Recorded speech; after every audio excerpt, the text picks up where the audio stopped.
Hello friends, I am Dr. Beena Sethi, Associate Professor in Chemistry, and my today's topic is Mulliken terms for different configuration in strong field and weak field octahedral. Means octahedral strong field या weak field है, उसमें अगर different configuration को रखा जाए, different configuration वाले ions को रखा जाए, तो उनके जो टर्म्स बनेंगे उन टर्म्स, मुलिकन टर्म्स को हम कैसे फाइंड आउट करते हैं। तो इसके लिए सबसे पहले आपको ये एक कैरेक्टर टेबल जो ग्रुप थ्योरी में हम पढ़ते हैं उसके कुछ बेसिक्स पता होने चाहिए, साथ में आपको ये कुछ 4-5 बातें, फैक्ट्स पता होने चाहिए। सबसे पहले अगर Eg ऑर्बिटल एसिमेट्रिक फील्ड है, आप जानते हैं 2 Eg ऑर्बिटल होते हैं, वो असिमेट्रिक फील्ड है, मीन्स एक 0 या फिर एक में 2 और एक में एक और इलेक्ट्रॉन है, तो टर्म आपकी होगी ऑलवेज Eg। तो आप याद रखो, अगर Eg एसिमेट्रिक है तो टर्म Eg ही होगी। नेक्स्ट, अगर कंप्लीट सिमेट्रिकल कॉन्फ़िगरेशन है, मीन्स T2G में भी 111, Eg में भी 11, मीन्स D5, और या दोनों में T2G में भी 6 और Eg में 4, दोनों पेयर्ड इलेक्ट्रॉन रखते हैं, तो टर्म बनेगी A1G। कंप्लीट सिमेट्रिक के केस में A1G।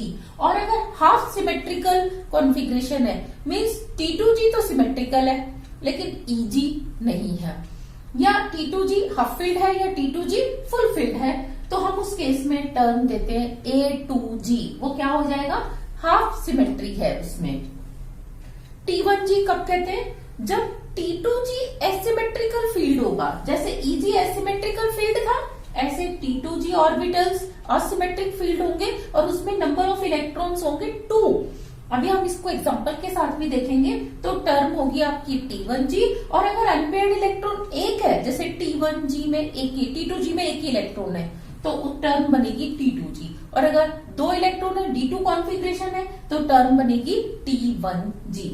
साथ में ये कैरेक्टर टेबल आपको पता होनी चाहिए। इसमें देखो, जब हम कॉन्फ़िगरेशन को ब्रेक करते हैं तो हम उसको, जैसे D4 है तो हम इसको D1 इंटू D3 लिख सकते हैं। अब हम इसको ब्रेक करेंगे या नहीं करेंगे, ये इस बात पे डिपेंड करता है कि T2G और Eg बोथ असिमेट्रिक फील्ड हैं, तो हम क्या करेंगे, नो ब्रेक इन कॉन्फ़िगरेशन। फिर हम कॉन्फ़िगरेशन को ब्रेक नहीं करेंगे, D4 है तो D4 ही रहेगा। लेकिन अगर T2G और Eg वन असिमेट्रिक फील्ड है और एक सिमेट्रिक फील्ड है, तब हम क्या करते हैं, ब्रेक इन कॉन्फ़िगरेशन, मीन्स हम D4 को D1 इंटू D3 भी लिख सकते हैं, और जैसे D7 है तो हम उसको D5 इंटू D2 लिखेंगे या नहीं लिखेंगे, ये इस बात पर डिपेंड करेगा कि बोथ असिमेट्रिक फील्ड है तो नो ब्रेक, और अगर एक सिमेट्रिक और एक असिमेट्रिक है तो ब्रेक इन कॉन्फ़िगरेशन होता है। अब आपने उसको ब्रेक कर दिया एक कॉन्फ़िगरेशन से, जैसे D1 और D3, इस D4 को आपने ब्रेक कर दिया D1 इंटू D3 में। अभी हम एग्जांपल से भी देखेंगे, तो एक के लिए टर्म हो सकता है A1 बने, दूसरे के लिए A2 बने, या T1 बने, T2 बने, कुछ भी हो सकती है। तो हम देखते हैं, एक कॉन्फ़िगरेशन A1 है, दूसरा भी A1 है, तो A1 को A1 से क्रॉस करते हैं तो इसको क्रॉस टेबल भी बोलते हैं, तो ये टर्म बनेगी A1। यहाँ पे आपको A1 का कैरेक्टरिस्टिक याद रखना चाहिए कि A1 टर्म किसी से भी मल्टीप्लाई होती है तो ये उस टर्म को ही बनाती है, मीन्स खुद उस टर्म में कन्वर्ट हो जाती है। यहाँ देखो, A1 ने A1 से क्रॉस किया तो A1 में बन गई, A1 ने A2 से क्रॉस किया तो ये A2 बन गया, A1 ने E से क्रॉस किया तो E बन गया, A1 ने T1 से क्रॉस किया तो T1 ही आएगा, A1 ने T2 से क्रॉस किया तो T2, मीन्स वही डिजेनरेसी मिलेगी आपको जो A1 की, मतलब A1 अपनी नहीं रखेगा, जिससे क्रॉस कर रहा है उसी की डिजेनरेसी मिलती है। लेकिन A2 क्या करता है, डिजेनरेसी को रिवर्स कर देता है। तो यहाँ ध्यान दो, जैसे A2 को आपने मल्टीप्लाई किया A1 से तो वो बन गया A2 में। अब A2 को आपने A2 से किया तो ये A2 इसको बदल देगा, तो क्या हो जाएगा, A1 हो जाएगा। और E क्या रहता है, हमेशा E रहता है। लेकिन A2 को आपने T1 से किया तो कर दिया T2, और A2 को आपने T2 से किया तो क्या हो जाएगा, T1। E क्यों E1 रहता है, क्योंकि इसका E1 E2 नहीं होता। नेक्स्ट, E को आपने किया A1 से, तो हमने अभी A1 का कैरेक्टर पढ़ा था कि वो जिससे क्रॉस करता है उसी में कन्वर्ट हो जाता है। तो A1 को आपने E से किया तो E में कन्वर्ट हो गया। लेकिन A2 जब E से करेगा तो क्योंकि E का क्या है नेचर आपको पता है, E1 E2 कुछ नहीं होता, तो ये क्या रहेगा, E ही रहेगा। E जब E से करता है तो अब आप यहाँ ध्यान दो कि जैसे आप ये भी देख सकते हैं कि क्रॉस करने से पहले और क्रॉस करने के बाद जो डिजनरेसी है वो क्या रहनी चाहिए, सेम रहनी चाहिए। A1 की डिजनरेसी 1 होती है, A2 की भी 1, E की 2 होती है, डबली डिजनरेट होता है, T1 और T2 की 3 होती है। तो 1 into 1 1, 1 into 1 1, 1 into 2 क्या रहेगा 2, 1 into 3 3, तो क्या रहेगा 3। अब यहाँ ध्यान दो ये T1 टर्म है, ये A1, तो A1 क्या होगा, चेंज नहीं करेगा, वैसे की वैसे रहेगा, तो इससे तो मिल गया आपको T1। लेकिन A2 क्या करता है, उसको चेंज कर देता है, तो T1 को कन्वर्ट कर देगा T2 में। तो देखो ये 1 into 3 तो क्या रहा 3, और ये भी क्या रहा 3। नेक्स्ट ये अभी जब हम E को T1 से करेंगे तो क्या होगा, 6 टर्म्स मिलने वाली है आपको, लेकिन ऐसा कोई एग्जाम्पल आपके केस में है नहीं। नेक्स्ट T1 को आप T1 से करेंगे, ट्रिपली डिजनरेट, तो 3 into 3 कितना हो जाएगा 9। तो ये देखो A1, E1, T1 और T2 मिलता है, तो ये 3 + 3 + 2 + 1 मिलता है।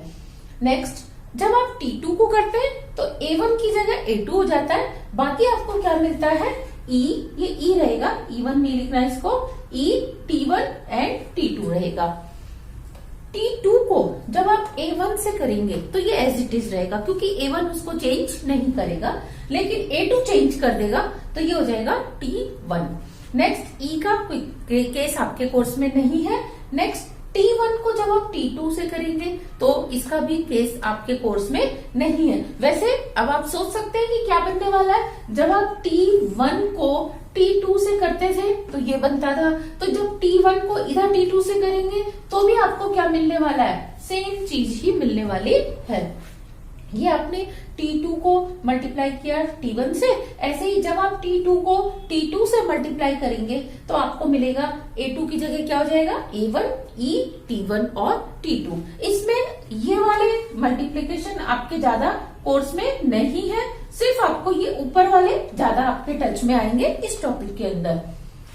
यहाँ फिर ध्यान दे सकते हैं 3 into 3 9 हो गई डिजनरेसी, तो ये हो जाएगा 1 + 2, फिर 3, तो टोटल कितनी हो जाती है 9। इस तरह से हम चेक कर सकते हैं कि हमारा जो रिजल्ट है वो सही आ रहा है या नहीं। तो सबसे पहले आपको ये टेबल याद करनी होती है टर्म्स निकालने के लिए, और इसमें भी फिर याद रखना है आपको कि डिजनरेसी पहले और बाद में सेम रहेगी, और A1 जब किसी से मल्टीप्लाई करेगा तो ये उसी टर्म को जनरेट करेगा। A1 will produce that term only with which it is getting multiplied। लेकिन A2 के केस में क्या है, इट विल रिवर्स और चेंज द मल्टीप्लिसिटी। ये उसको क्या, डिजनरेसी को क्या करेगा, ये चेंज कर देगा। T1 है तो T2 कर देगा, T2 है तो T1 कर देगा। इस टेबल के बाद साथ में आपने ये बातें याद रखनी है कि A1 कब आएगा, A2 कब आएगा। अब हम इसके एग्जाम्पल देखते हैं कि इसके एग्जाम्पल्स क्या है। Yes, first example is D1 configuration, D1 configuration, D2 configuration and D3।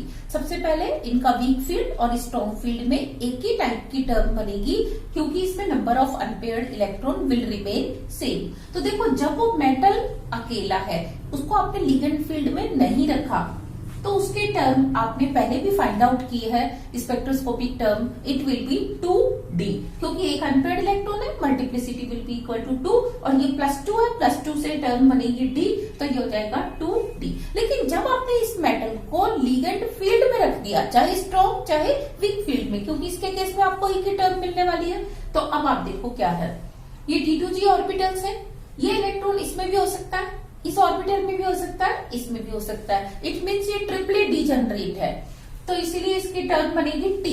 लेकिन नंबर ऑफ अनपेयर्ड इलेक्ट्रॉन कितना है, ओनली 1, एक ही इलेक्ट्रॉन है T2G में, तो इसीलिए टर्म होगी इसकी T2G, और मल्टीप्लिसिटी विल रिमेन सेम 2।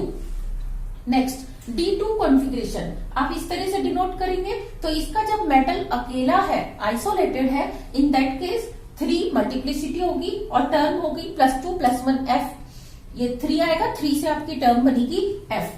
तो ये अब देखो T2G ऑर्बिटल में ये वैकेंट ऑर्बिटल ये भी हो सकता है, वैकेंट ऑर्बिटल ये भी हो सकता है, वैकेंट ऑर्बिटल ये भी हो सकता है। तो इस केस में टर्म बनेगी आपकी मूलिकन टर्म T, लेकिन क्योंकि नंबर ऑफ इलेक्ट्रॉन 2 है तो इसीलिए ये आएगा 1। तो ये टर्म हो जाएगी T1G और मल्टीप्लिसिटी 3 है तो ये हो जाएगा 3T1G। इट मीन्स कोई ऐसा मेटल आयन जिसका D2 कॉन्फ़िगरेशन है वो जब आइसोलेटेड है तो उसकी टर्म होती है 3F, लेकिन जब उसके चारों तरफ लिगेंड्स आ जाएंगे अब इसकी मूलिकन टर्म हो जाएगी 3T1G irrespective strength of ligand, whether it is strong field or weak field. Next D3 के केस में 3 इलेक्ट्रॉन आप इस तरह से फिल करेंगे तो इसकी टर्म होगी 4F +2 + 1 0। तो क्या हो जाएगा +2 + 1 0 से आपको टर्म वही F मिलनी है और multiplicity will be equal to 4। अब क्योंकि ये सिमेट्रिकली फील्ड है, क्या दोनों सिमेट्रिकली फील्ड है T2G भी और EG भी? नो, क्योंकि ये तो खाली है, केवल यही सिमेट्रिकली फील्ड है। तो हम इसको क्या रहेंगे, देखो इनमें एक एक इलेक्ट्रॉन है लेकिन इसमें इलेक्ट्रॉन नहीं है तो ये एक जैसे नहीं है, यहाँ हाफ सिमेट्री है, मतलब इनमें एक जैसी सिमेट्री है, इनमें एक जैसी सिमेट्री है, लेकिन ये दोनों EG और T2G ऑर्बिटल्स का जो सेट है वो सिमिलर नहीं है। तो हम इसको कहेंगे A2G। और अगर ये सिमिलर होता, यहाँ पे भी सिंगल सिंगल इलेक्ट्रॉन होता, देन हम इसको कहते A1G।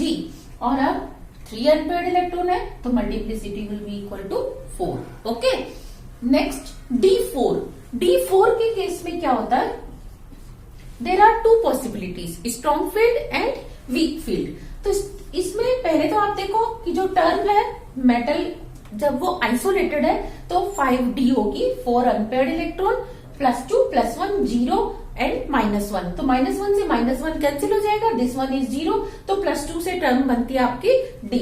नेक्स्ट, अब यहाँ EG ऑर्बिटल एसिमेट्रिक फील्ड है तो whenever EG orbital is asymmetrically filled तो टर्म होती है EG। तो मूलिकन टर्म हो जाएगी EG। आई मीन टू से कि जब मेटल आयन आइसोलेटेड है the term is 5D when there are weak field ligands. Weak field में ये गैप कम होता है, अनपेयर्ड इलेक्ट्रॉन ऊपर जाता है और वीक फील्ड के केस में इसकी टर्म होगी 4EG। नेक्स्ट, जब यही मेटल स्ट्रॉन्ग फील्ड में रखा जाता है तो electron instead of going in EG orbital, क्योंकि इसका गैप क्या होता है, ज्यादा होता है, it get paired in T2G। तो ये पेयर अप हो गया। अब देखो क्या T2G और EG ऑर्बिटल्स सिमेट्रिकली फील्ड है? नो, ये असिमेट्रिकली फील्ड है। तो अब इसमें कॉन्फ़िगरेशन ब्रेक होगा। हम इस D4 कॉन्फ़िगरेशन को we can write D1 into D3। ये जो तीनों में इलेक्ट्रॉन है क्लॉकवाइज स्पिन वाला, इसको हम कंसीडर कर सकते हैं D3।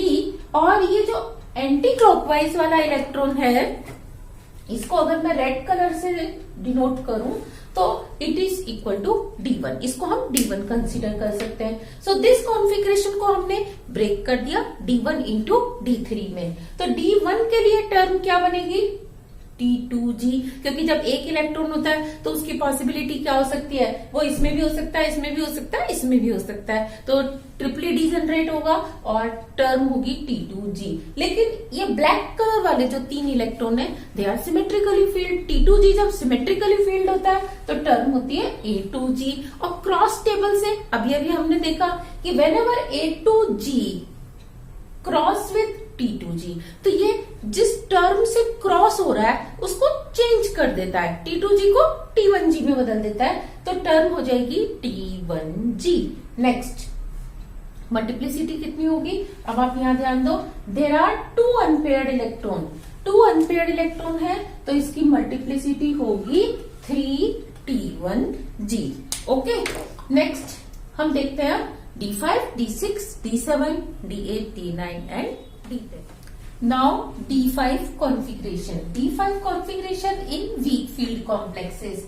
You can see 1, 2, 3, 4, 5 electrons will be like that. T2G and EG both are symmetrically filled. When both are symmetrically filled, the Mulliken term will be A1G. And if the metal ion is isolated, then +2 +1 0 -1 -2. So what will happen? The value of L will be 0 and spectroscopic term will be S and multiplicity will be 6 because there are 5 unpaired electrons. So if the metal ion is isolated, then the term is 6S, but in presence of weak field, then it will be 6A1G because both are symmetrical field.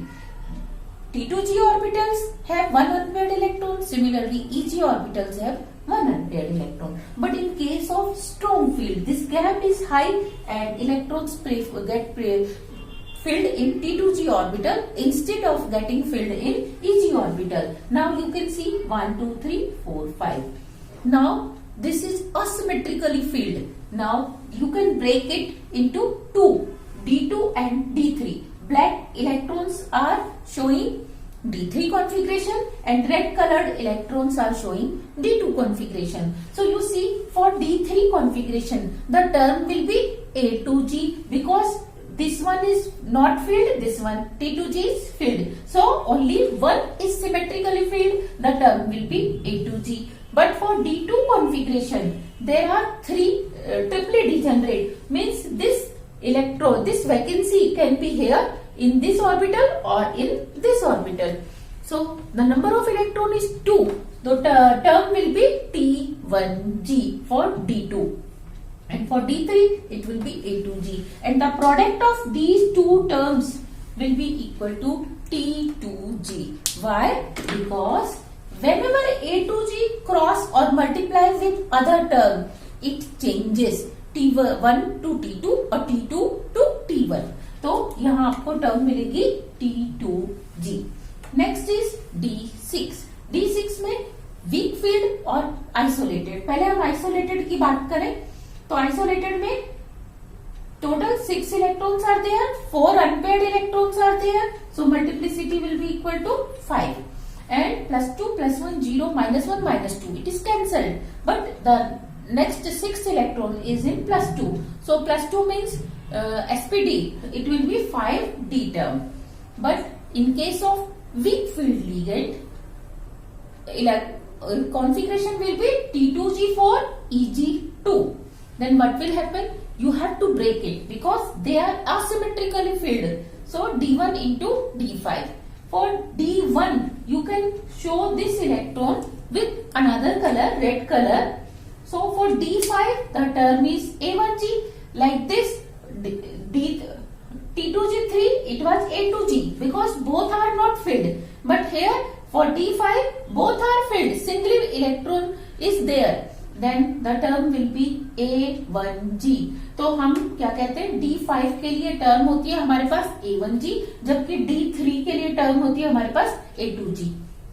Next आप देखें D1 के लिए ये electron इसमें भी हो सकता है, इसमें भी हो सकता है, इसमें भी हो सकता है. तो ये ट्रिपली डिजेनरेट है लेकिन नंबर ऑफ इलेक्ट्रॉन एक है, तो इसलिए ये टर्म होती है T2G.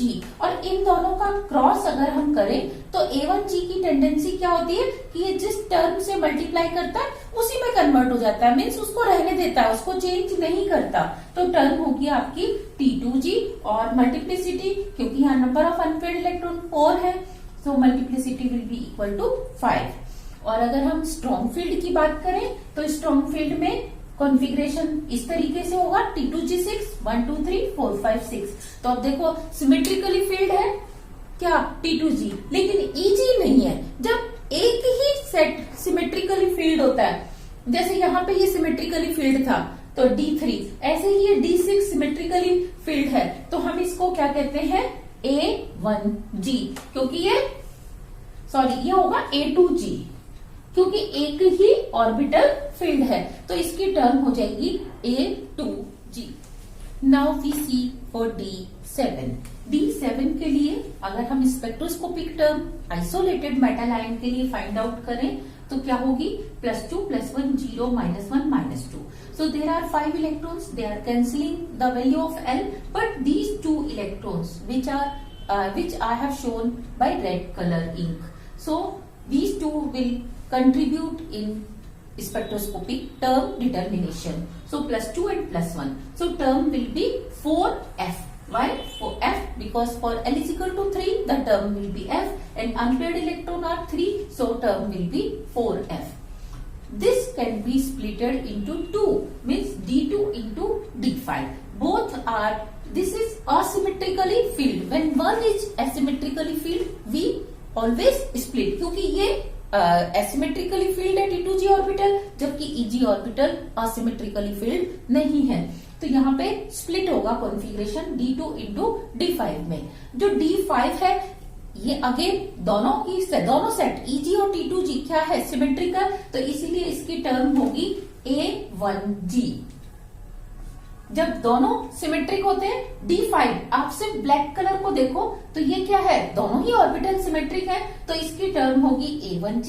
और इन दोनों के लिए 2 इलेक्ट्रॉन है T2G में, जो रेड कलर से मैंने दिखाए हैं, डिजेनरेसी इसकी 3 होगी, और क्योंकि 2 इलेक्ट्रॉन है तो इसीलिए हम इसको क्या कहेंगे, T1G.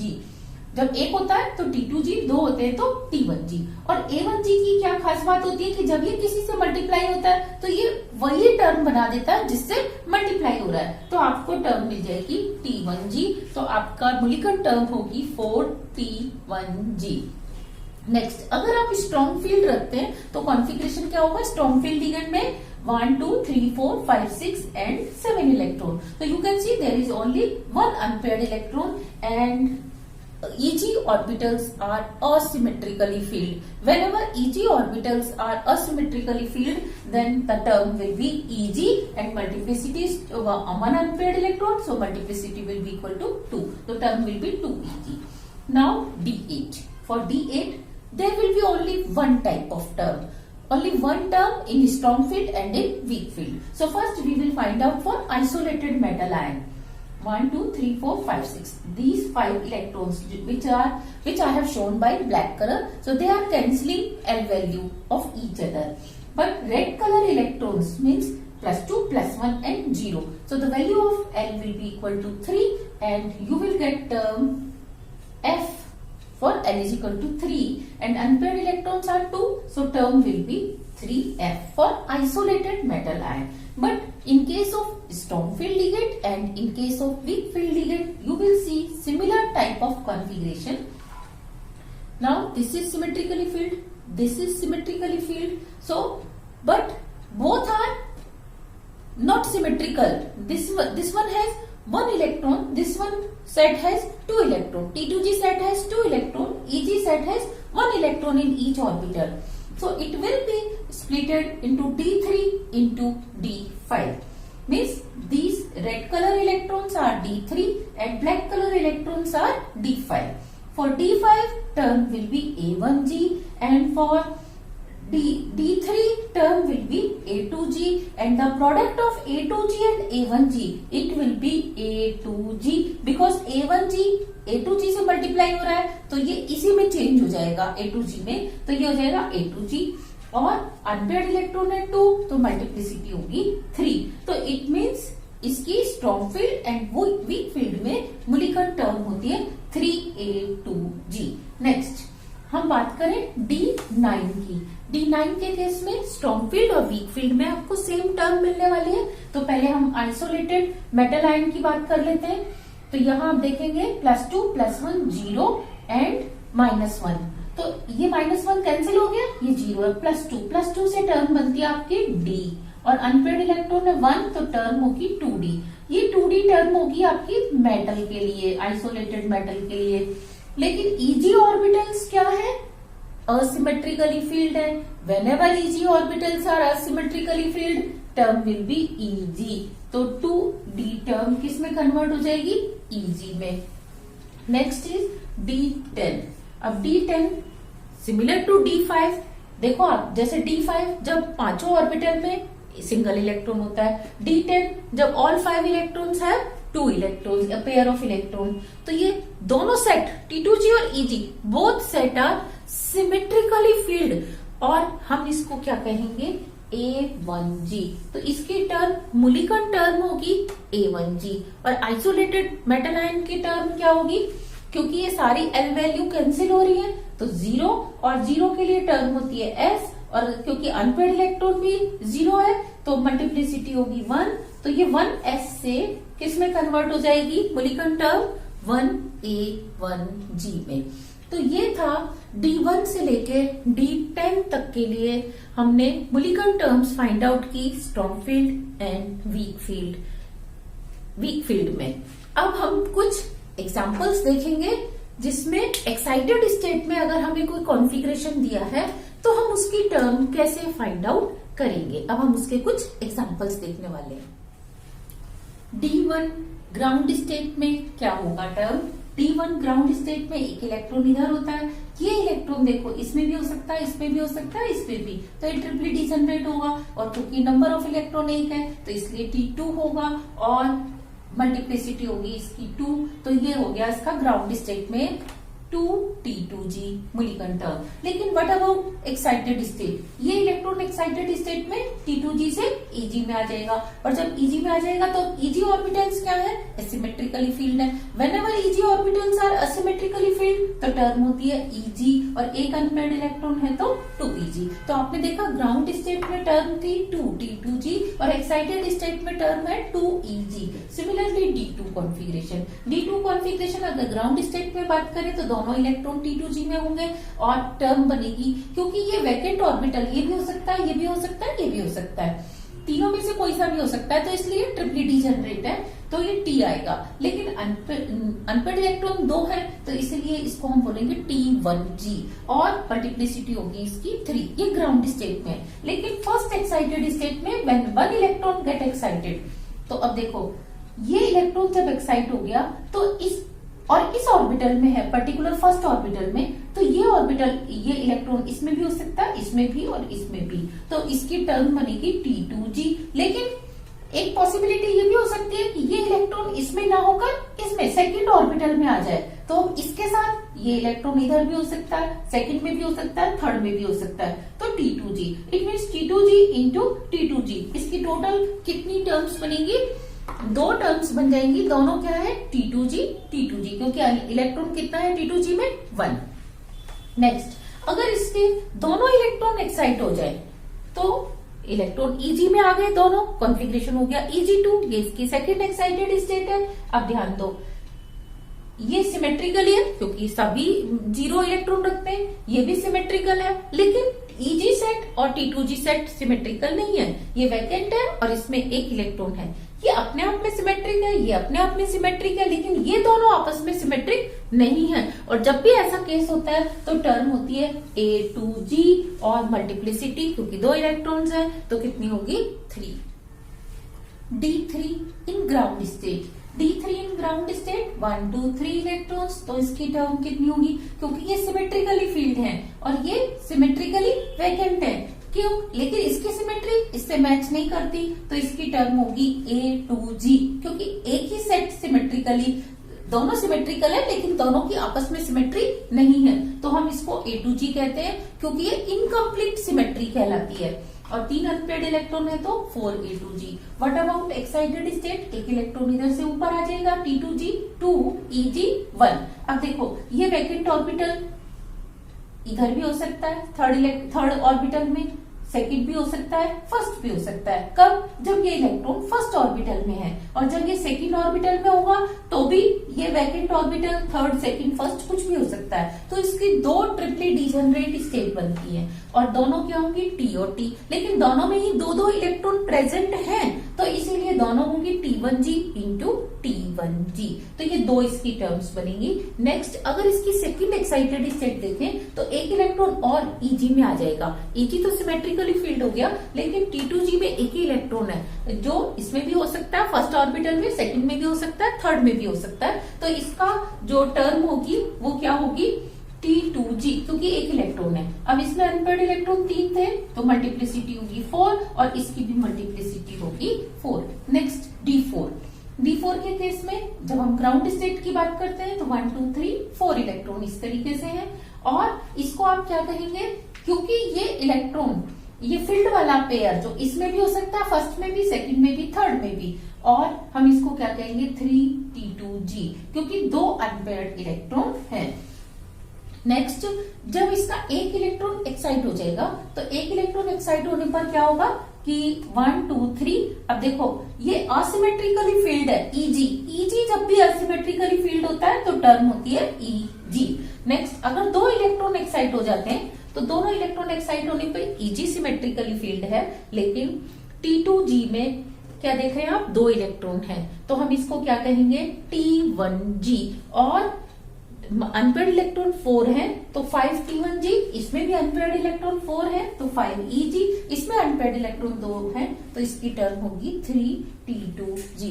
लाइकवाइज हम क्या करते हैं, किसी भी कॉन्फ़िगरेशन के ground state, first excited state and second excited state में सारी की सारी मूलिकन टर्म्स को फाइंड आउट कर सकते हैं। आपसे एग्जाम में कोई सा भी पूछा जा सकता है, आपने सिर्फ सिंपल सा एक तो क्रॉस टेबल को याद रखना है, दूसरा what do you mean by A1, कहाँ हमने A1 लिखना है, कहाँ A2 लिखना है, कहाँ T1 लिखना है, कहाँ T2 और कहाँ हमने E लिखना है। अगर आपने सिर्फ इतना सा याद कर लिया कि कब हमने स्प्लिट करना है ऑर्बिटल को और कब हमने स्प्लिट नहीं करना, तो उससे क्या होगा, आप इजीली सारे क्वेश्चंस को अटेम्प्ट कर सकते हैं। In last you can see summary of these terms कि अगर इस तरह का कॉन्फ़िगरेशन है D3 तो क्या होगी term A2G, D6 T2G6, T2G3, T2G6, आप इसको T2G3 के नाम से जान सकते हैं, इसको T2G6 कह सकते हैं, तो टर्म होगी A2G। Symmetric symmetric but both are not symmetric तो A2G, symmetric symmetric but both are not symmetric A2G, symmetric symmetric both are symmetric A1G। तो ये आपका कॉन्फ़िगरेशन होता है D10 भी कह सकते हो आप इसको, और इसको T2G6 Eg4 भी कह सकते हैं। नेक्स्ट, इसको आप D5 भी कह सकते हैं और T2G3 Eg2 भी कह सकते हैं। तो इसमें क्या होगा, A1G, symmetric symmetric and both are symmetric, तो टर्म होगी A1G।